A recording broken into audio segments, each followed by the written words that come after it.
New from the Capitol, the House Ethics Committee is recommending a severe penalty for U.S. Representative Charlie Rangel. A panel of his peers convicted Rangel on 11 charges of rules violations. As a result, the committee has recommended censure. That's the most serious punishment shy of expulsion.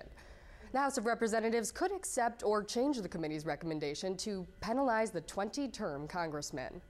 And just because we are an emergency airplane, they always send out the fire trucks. There are no fires, there's no heavy emergency. They just required to do that. So they'll come out. Delta airline passengers heard that, and then the plane made an emergency landing late last night. This after a crack appeared in the cockpit window. This is video from a passenger's cell phone as the pilot relayed the news about his cracked window. The plane landed safely and no one was injured. After landing, passengers were allowed to go into the cockpit to see the problem for themselves. And storm damage that littered the streets of Baltimore yesterday morning turned out to be from a tornado. The National Weather Service confirms a twister touched down. The storm left more than 50 homes devastated, but thankfully there were no reported injuries or deaths. Good morning, Missouri. I'm Danielle McCarthy. Thanks for waking up with KOMU 8 News. The Christmas tree that will eventually be placed on the Capitol lawn in Washington, D.C. is making its way to Columbia. The tree was picked in Wyoming in July and began its journey to D.C. earlier this month.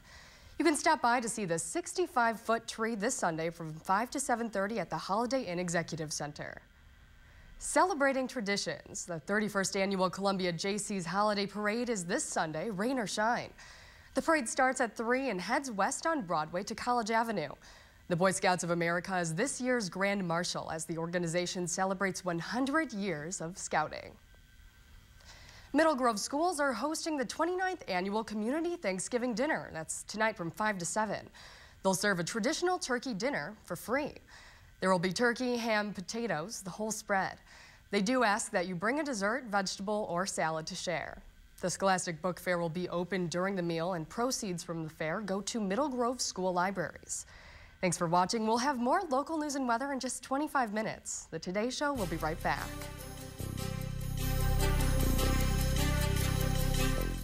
Good morning. I'm Danielle McCarthy. Thanks for joining us. Here's a look at your local headlines. The Citizens Police Review Board is waiting for Columbia's police chief to respond to its ruling of police misconduct. The incident in question happened at a nightclub in December of last year. Nightclub patron Derek Billups says Officer Nathan Turner used unnecessary force while responding to a call. The board investigated the complaint and found Officer Turner's actions were not proper. The board says it did its job right, but understands Police Chief Ken Burton has the final say. The Columbia Public Works Department announced the completion of Mexico gravel road construction.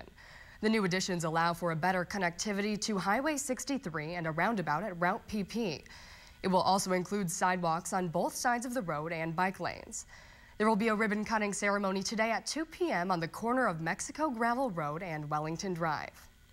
The Missouri Bar Board of Governors is meeting today at 1:30 in Jefferson City. The 45 members will determine the policy and agenda for the statewide organizations of Missouri lawyers. A hot topic today, proposed legislation that could alleviate strain on the public defender system. The legislation would reduce the range of penalties for first-time offenders and some misdemeanors. Missouri teens are responding to bullying, especially in the LGBT community. Teens from across the state will rally in Columbia on Saturday on the Mizzou campus. They want to spread the word about the Safe Schools Coalition, a program that helps kids and educators prevent bullying in classrooms. The rally is free and open to anyone under the age of 22.